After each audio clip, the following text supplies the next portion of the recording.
Praise Lord. വേഗം വരുന്ന കർത്താവായ യേശു ക്രിസ്തുവിന്റെ നാമത്തിൽ എല്ലാ വിശുദ്ധന്മാർക്കും സ്നേഹവന്ദനം. കർത്താവിൻ്റെ വലിയ കൃപയാൽ നമുക്ക് ഒരു ദിവസം കൂടി ഒരു അവസരം കൂടി കിട്ടി. ഈ ലോകയാത്ര എത്ര ക്ഷണികമാണ്. നമ്മളെ രക്ഷിച്ച, നമ്മളെ വീണ്ടെടുത്ത നമ്മുടെ കർത്താവിന് നമ്മളെക്കുറിച്ച് എത്ര വലിയ പദ്ധതികളാണുള്ളേ. നമ്മളത് അറിയണം. നമ്മൾ കർത്താവിന് നമ്മളെക്കുറിച്ചുള്ള ആ പദ്ധതി അറിഞ്ഞ് ആ വഴിയിൽ ജീവിക്കുമ്പോൾ ദൈവഹൃദയത്തിന് എന്തൊരു സന്തോഷമാണ്. കർത്താവിൻ്റെ സ്നേഹം നമ്മളെ തേടി വന്നു. സ്നേഹം എന്താണെന്ന് പോലും അറിയാത്ത നമുക്ക് സ്നേഹം ലഭിച്ചു. അവിടുത്തെ വലിയ സ്നേഹമാണ് നമ്മളെ രക്ഷിച്ചത്. അപ്പം രക്ഷിക്കപ്പെട്ട നമ്മൾ ഓരോ ദിവസവും എത്രമാത്രം കർത്താവുമായിട്ടുള്ള കൂട്ടായ്മയിലായിരിക്കണം. നമ്മൾ കഴിഞ്ഞ ആഴ്ചയിൽ ദൈവവിളിയെക്കുറിച്ച് ചിന്തിക്കുകയായിരുന്നു. അപ്പം നമുക്ക് ലഭിച്ച ദൈവത്തിൻ്റെ വിളി അതെത്ര ഉന്നതമായ വിളിയാണ്. അത് സ്വർഗീയ വിളിയാണ്. അത് വിശുദ്ധ വിളിയാണ്. അത് അന്ധകാരത്തിൽ നിന്നും അത്ഭുത പ്രകാശത്തിലേക്കുള്ള വിളിയാണ്. അപ്പോൾ മരണത്തിൽ നിന്നും നിത്യജീവനിലേക്ക് നമ്മൾ വിളിച്ചാക്കിയ ആ നമ്മുടെ കർത്താവിന് നമ്മളെക്കുറിച്ച് എത്ര ശ്രേഷ്ഠമായ പദ്ധതികളാണ്. ഒരു ക്രിസ്ത്യാനി ആയിരിക്കുക എന്നുള്ളത് എത്ര ശ്രേഷ്ഠമാണ്. ക്രിസ്തുവിനെ അനുഗമിക്കുന്ന ഒരു ജീവിതം, ഈ ലോകത്തിൽ പ്രത്യാശയുള്ള ജീവിതം, യഥാർത്ഥ സമാധാനമുള്ള ജീവിതം നയിക്കുവാൻ ഒരു ക്രിസ്ത്യാനിക്ക് മാത്രമേ കഴിയൂ. കാരണം ഇതെല്ലാം നമുക്ക് കർത്താവിലൂടെ മാത്രം ലഭിക്കുന്ന കാര്യങ്ങളാണ്.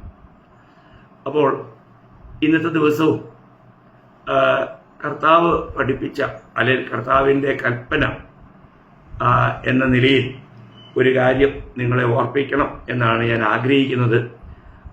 യോഹന്നാന്റെ സുവിശേഷത്തിൽ കർത്താവ് പറഞ്ഞു, ഞാൻ നിങ്ങൾക്കൊരു പുതിയ കൽപ്പന തരുന്നു. യോഹന്നാന്റെ സുവിശേഷം അതിൻ്റെ 13-ാം അധ്യായം 34-ാം വാക്യം. നിങ്ങൾ തമ്മിൽ തമ്മിൽ സ്നേഹിക്കണം എന്ന് പുതിയൊരു കൽപ്പന ഞാൻ നിങ്ങൾക്ക് തരുന്നു. ഞാൻ നിങ്ങളെ സ്നേഹിച്ചതുപോലെ നിങ്ങളും തമ്മിൽ തമ്മിൽ സ്നേഹിക്കണം എന്ന് തന്നെ. അപ്പോൾ ഒരു ക്രിസ്ത്യാനിത്വത്തിൻ്റെ ശരിയായ അടയാളം സ്നേഹമാണ്. നമ്മൾ തമ്മിൽ തമ്മിൽ സ്നേഹിക്കണം.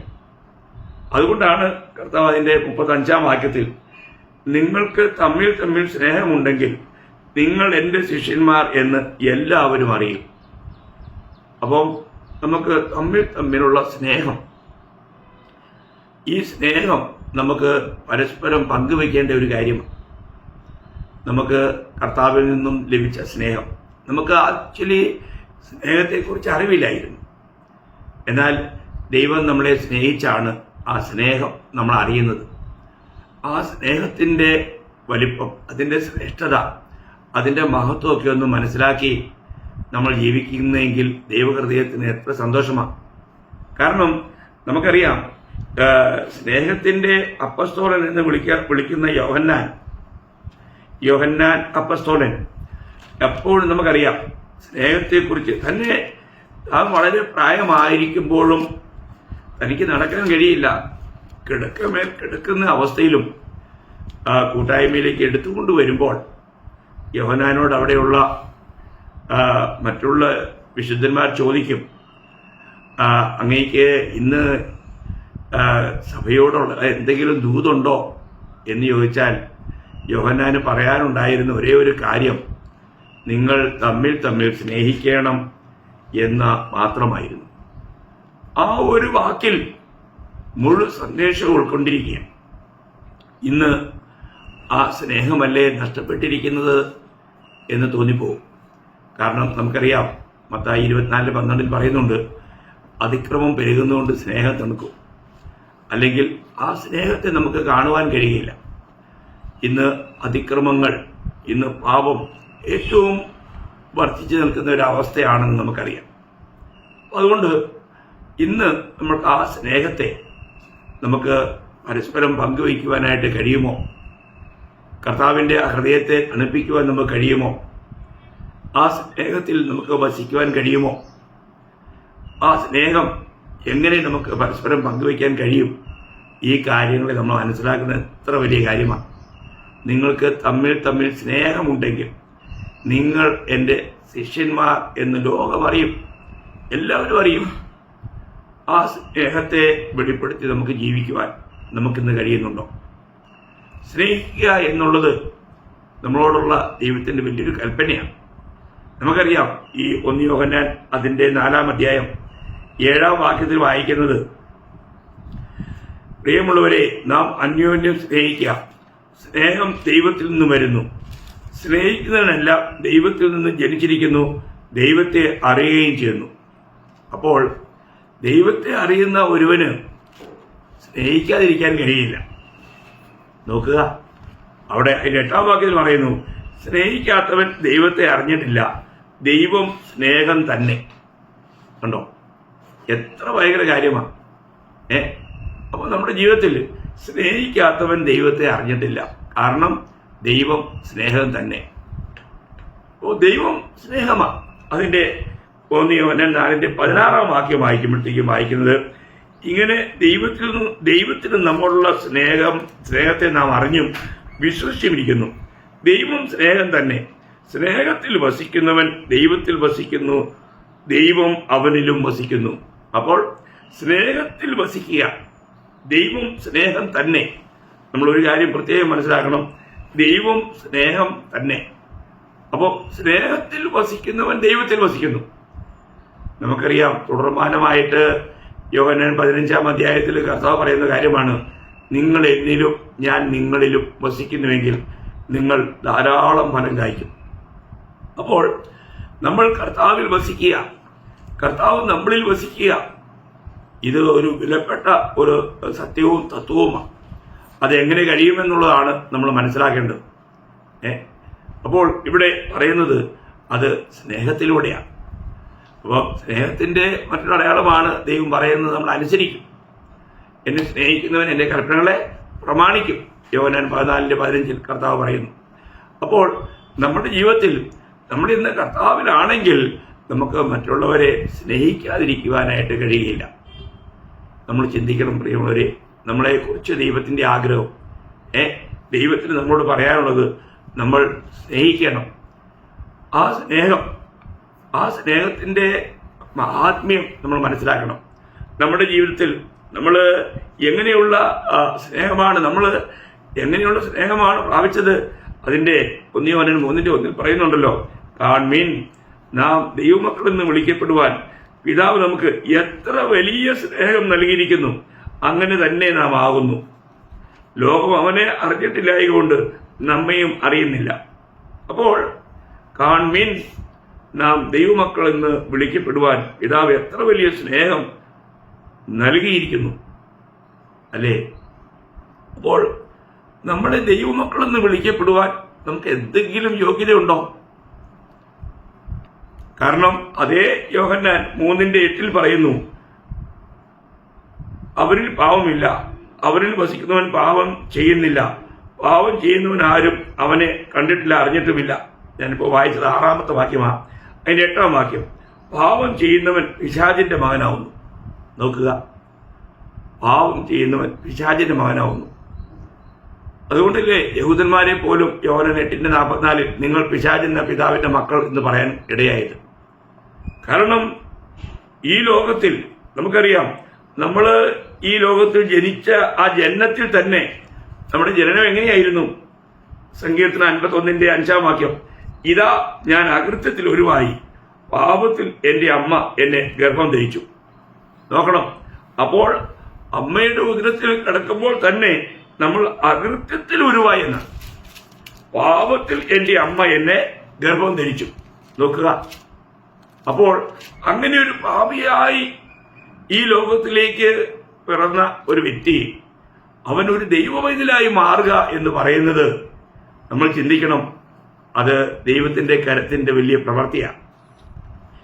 യഥാർത്ഥമായും വീണ്ടും ജനിച്ച ഒരു ദൈവവൈതല് എത്ര കണ്ട് ദൈവത്തെ സ്തുതിച്ചാലും മതി വരികയില്ല.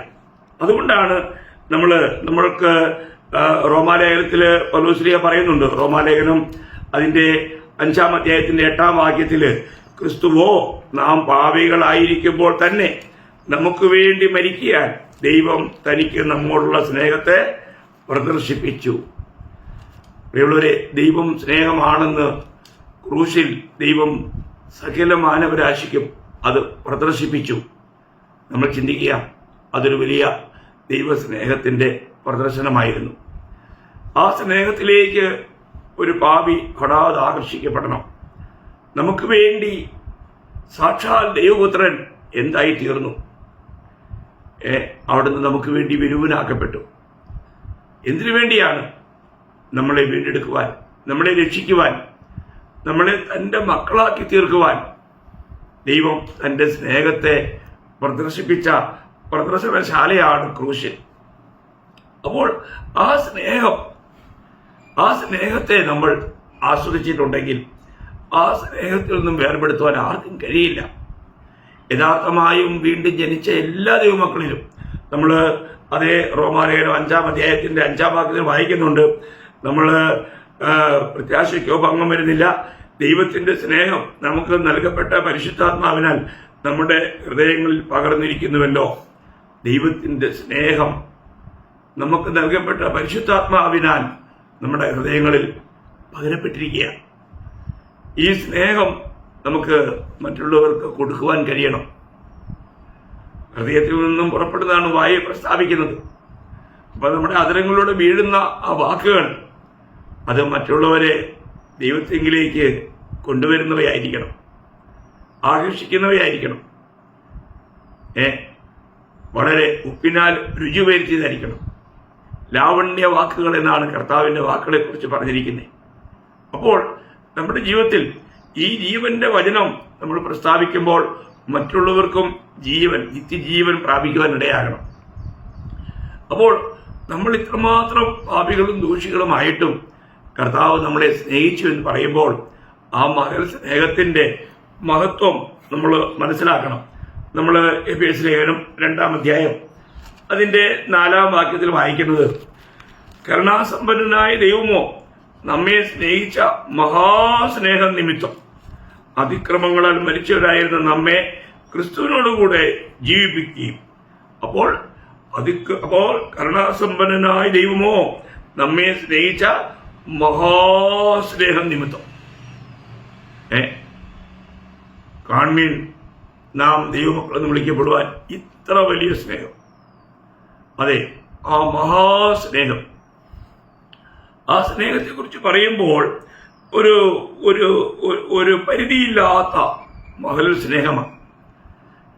ദൈവത്തിന്റെ സ്നേഹമാണ് തേടി വന്ന് നമ്മളെ വീണ്ടെടുത്തത്. നമ്മളെ രക്ഷിക്കപ്പെടുവാൻ, നമ്മൾ വീണ്ടും ജനിക്കുവാൻ, നമ്മൾ ദൈവ കുടുംബത്തിലെ അംഗമായി തീരുവാനൊക്കെ കാരണം ദൈവസ്നേഹം നമ്മളെ തേടി വന്നു എന്നുള്ളതാണ്. അപ്പോൾ ഇത് നമ്മൾ ചിന്തിക്കുമ്പോൾ ആ സ്നേഹത്തെ നമുക്ക് ഗ്രഹിക്കുവാനും ആ സ്നേഹത്തെ നമുക്ക് അനുഭവിച്ചുകൊണ്ട് മറ്റുള്ളവരിലേക്ക് അത് പകരുവാനും നമുക്ക് കഴിയുന്നുണ്ടോ എന്നാണ് നമ്മൾ ചിന്തിക്കേണ്ടത്. നമ്മൾ എങ്ങനെ സ്നേഹിക്കണം? ഞാൻ നിങ്ങളെ സ്നേഹിച്ചതുപോലെ എന്ന കർത്താവ് പറഞ്ഞത്. അപ്പോൾ കർത്താവിന്റെ നമ്മളോടുള്ള സ്നേഹം, നമ്മുടെ ഏത് ദിശയിലാണ് ദൈവം നമ്മളെ ഇങ്ങനെ സ്നേഹിച്ചത്?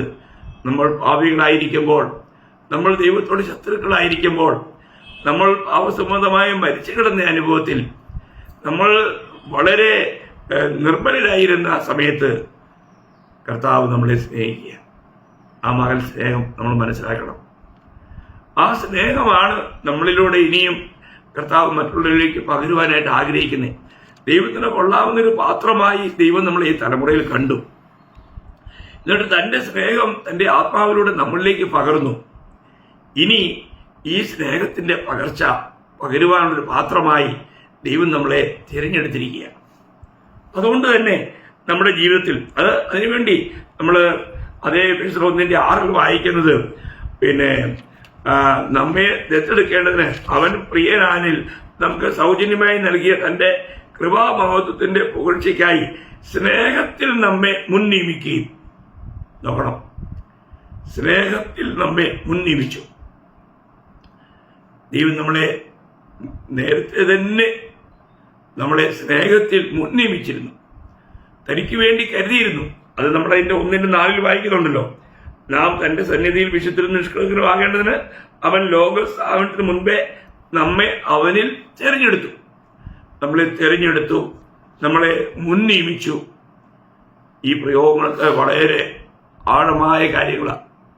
നിത്യതയിൽ തന്നെ ക്രിസ്തുവിൽ നമുക്ക് ലഭിച്ച ഈ ഭാഗ്യ പദവിയെ ഓർത്ത് നമ്മൾ എത്രമാത്രം കർത്താവിനോട് നന്ദിയുള്ളവരായിരിക്കണം പ്രിയമുള്ളവരെ. രക്ഷിക്കപ്പെട്ട ഓരോ ദൈവത്തിലും നമുക്ക് ലഭിച്ചിരിക്കുന്ന ഈ രക്ഷയിൽ നമ്മൾ എത്രമാത്രം സന്തോഷിക്കുവാനും കർത്താവിനെ മഹത്വപ്പെടുത്തുവാനും കടപ്പെട്ടവരാ. നമ്മുടെ ജീവിതത്തിൽ നമുക്കത് കഴിയുന്നുണ്ടോ എന്നുള്ളതാണ് നമ്മൾ വിലയിരുത്തേണ്ടത്. അപ്പോൾ ഇവിടെ നമ്മൾ കാണുന്നത്, കാൺമീൻ നാം ദൈവമക്കളിൽ നിന്ന് വിളിക്കപ്പെടുന്നു. അപ്പോൾ ഒരിക്കൽ നമ്മൾ പിശാചിന്റെ മക്കളായിരുന്നു, നമ്മൾ ഇരുട്ടിലായിരുന്നു, നമ്മൾ ഇരുട്ടിൽ സഞ്ചരിക്കുകയായിരുന്നു, നമുക്ക് ദൈവമായിട്ട് യാതൊരു ബന്ധവും ഉണ്ടായിരുന്നില്ല. എന്നാൽ ഇന്ന് നമ്മൾ എല്ലാത്തെയും ഉളവാക്കിയ, ഒന്നുമില്ലായ്മയിൽ നിന്നും ഉളവായി വരട്ടെ എന്നുള്ള ഒരു ശബ്ദത്താൽ ഉളവാക്കുവാൻ കഴിയുന്ന ആ മഹാനായ ദൈവത്തിന്റെ മക്കളായി നമ്മൾ തീർന്നു പറയുമ്പോൾ അവിടുന്ന് നമ്മുടെ പിതാവായിരിക്കുന്നു എന്നുള്ള അറിവ് എത്രമാത്രം നമുക്ക് കർത്താവിന് നന്ദി കരേറ്റാൻ കടപ്പെട്ടവരാ നമ്മൾ ചിന്തിക്കണം. അതുകൊണ്ട് തന്നെ ഈ സ്നേഹം അനുഭവിക്കുന്ന നമ്മൾ നമ്മുടെ ജീവിതത്തിൽ എങ്ങനെയായിരിക്കണം എന്നുള്ളതാണ്. നമ്മൾ ഈ സ്നേഹം അനുഭവിച്ചിട്ട് നമ്മൾ മറ്റുള്ളവരുമായിട്ടുള്ള ഇടപെടലിൽ നമുക്ക് ഈ സ്നേഹത്തെ പങ്കുവയ്ക്കുവാൻ കഴിയുന്നുണ്ടോ?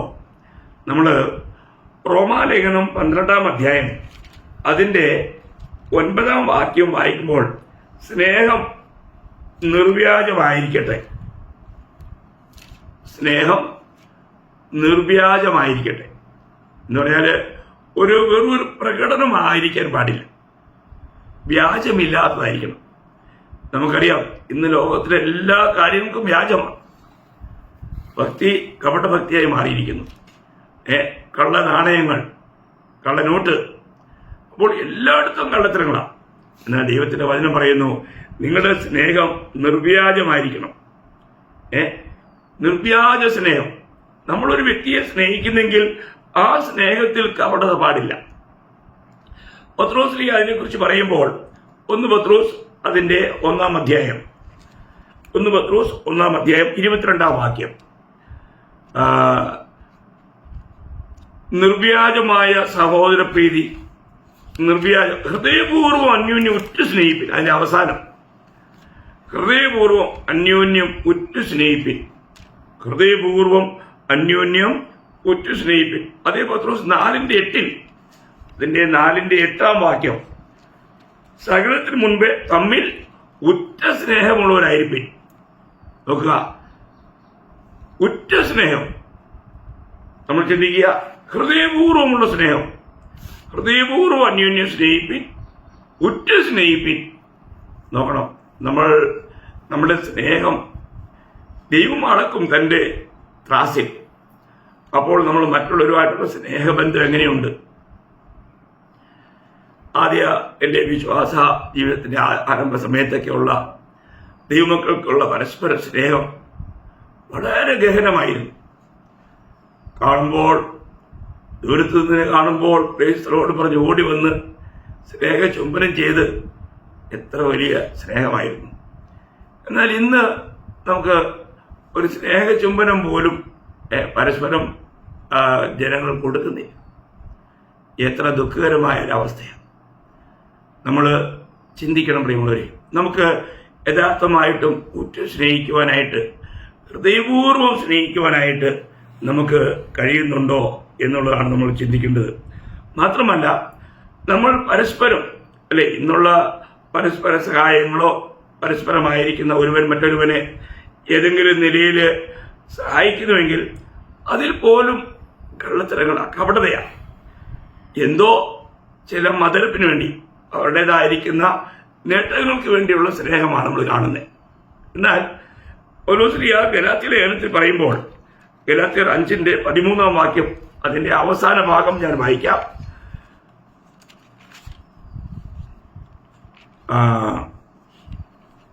സ്നേഹത്താൽ അന്യോന്യം സേവിപ്പീൻ. നോക്കുക, സ്നേഹത്താൽ അന്യോന്യം സേവിപ്പീൻ.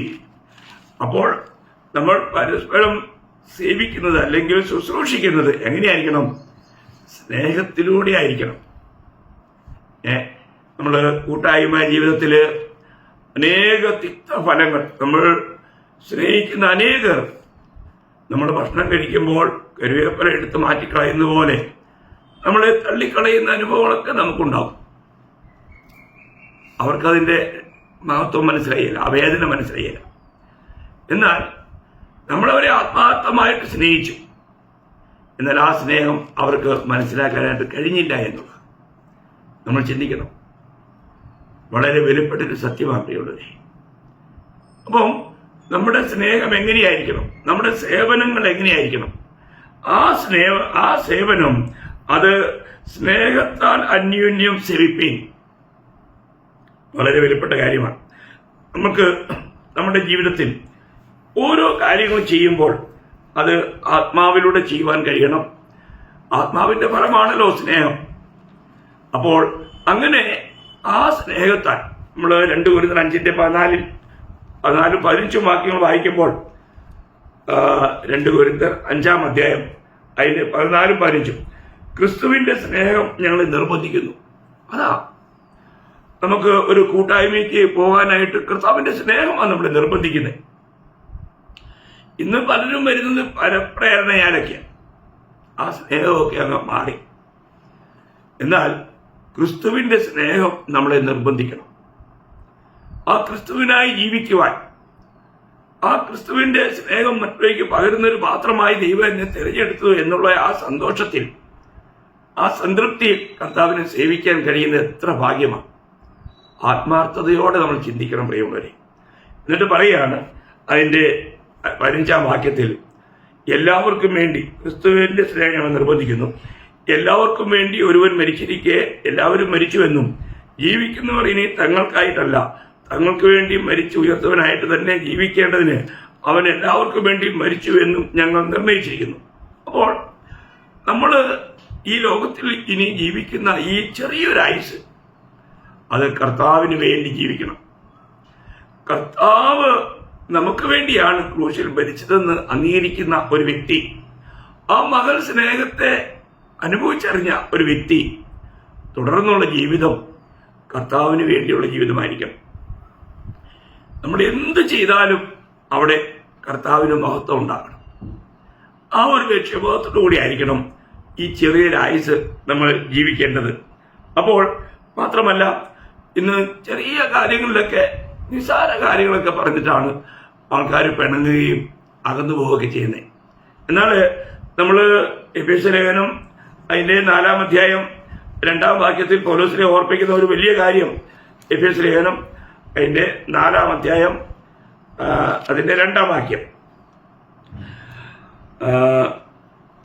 സ്നേഹത്തിൽ അന്യോന്യം പൊറുക്കുക. സ്നേഹത്തിൽ അന്യോന്യം പൊറുക്കുക. നോക്കുക, സ്നേഹത്തിൽ അന്യോന്യം പൊറുക്കാൻ കഴിയുക. മറ്റുള്ളവരെ, ഒരു വ്യക്തിയെ നമുക്ക് അവരുടെ ഏതെങ്കിലും തെറ്റ് നമ്മളോടുണ്ടായാലും അത് നമുക്ക് പൊറുക്കുവാൻ, ക്ഷമിക്കുവാൻ നമുക്ക് കഴിയണം. സ്നേഹത്തിൽ അന്യോന്യം പൊറുക്കുക.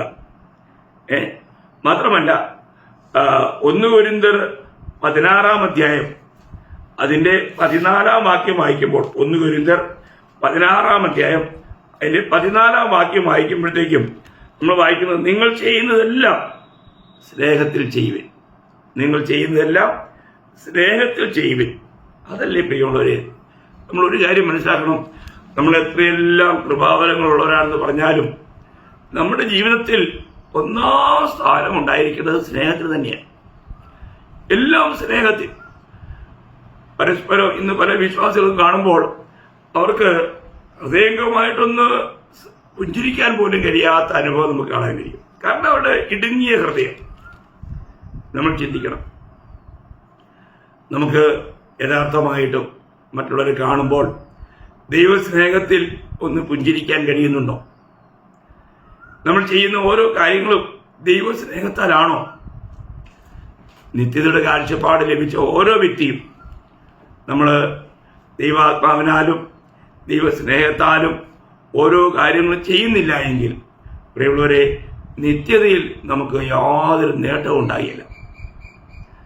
അതിനെക്കുറിച്ച് പൗലോസ് കൃപാവരങ്ങളെക്കുറിച്ചും അനേക വിഷയങ്ങളെക്കുറിച്ച് പറഞ്ഞ് അവസാനിപ്പിക്കുമ്പോൾ 1 Corinthians 12-ാം അധ്യായം 31-ാം വാക്യത്തിൽ പറയുന്നുണ്ട്, ഇനി അതിശ്രേഷ്ഠമായൊരു മാർഗം ഞാൻ നിങ്ങൾക്ക് കാണിച്ചു തരാം.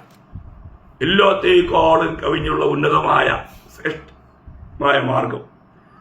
എന്നിട്ട് അതിന്റെ 13-ാം അധ്യായം 1 മുതൽ 3 വരെയുള്ള വാക്യങ്ങൾ വിശുദ്ധന്മാർ വളരെ ധ്യാനിക്കേണ്ട ഒരു വിഷയമാണ്.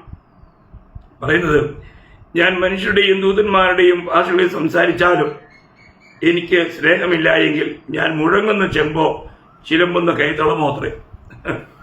ഇന്നത്തെ ആത്മീയകോളത്തിൽ ഒരു വലിയ ഒരു വഞ്ചന ചിലർക്ക് അവരന്യഭാഷയിൽ മാത്രം സന്തോഷിക്കുന്നവരാ. അവർക്ക് കർത്താവിനെ ഒന്നും മഹത്വപ്പെടുത്തണമെന്നുള്ളതല്ല, ദാനം, ദാതാവിനേക്കാൾ ദാനത്തിൽ ഇന്ന് അങ്ങനെ ഒരു കാര്യം ഇല്ല. എങ്കിലും ഇല്ലാത്ത കാര്യങ്ങൾ ഉണ്ടാക്കി അഭിനയിക്കുക, അങ്ങനെയുള്ള വഞ്ചകന്മാരെ കൊണ്ട് നിറഞ്ഞിരിക്കുക ആത്മീയകോളം. അവർക്ക് സ്നേഹമെന്തെന്നേ അറിഞ്ഞുകൂടാ. എത്ര ഭയങ്കരമാണ് ഇവിടെ കർത്താവിന്റെ ദാസൻ ഓർപ്പിക്കുകയാണ്, ഞാൻ മനുഷ്യരുടെയും ദൂതന്മാരുടെയും ഭാഷകളിൽ സംസാരിച്ചാലും എനിക്ക് സ്നേഹമില്ല എങ്കിൽ ഞാൻ മുഴങ്ങുന്ന ചെമ്പോ ചിലമ്പുന്ന കൈത്താളമോ അത്രേ. എന്ന് പറഞ്ഞാല് വെറുതും ശബ്ദം കേൾപ്പിക്കുക മാത്രം, ഒരർത്ഥമില്ലാത്ത കാര്യം, സത്യമല്ല, വഞ്ചനയാ പ്രിയമുള്ളവരെ. വഞ്ചിക്കപ്പെടരുതേ. എന്നിട്ട് വീണ്ടും പറയാണ്, എനിക്ക് പ്രവചനപരം ഉണ്ടായിട്ട് സകല മർമ്മങ്ങളും സകല ജ്ഞാനവും ഗ്രഹിച്ചാലും മലകളെ നീക്കുവാൻ തക്ക വിശ്വാസമുണ്ടായാലും സ്നേഹമില്ല എങ്കിൽ ഏതുമില്ല. സ്നേഹമില്ല എങ്കിൽ ഞാൻ ഏതുമില്ല. കണ്ടോ, ജീറോ, ഒരു പ്രയോജനവുമില്ല.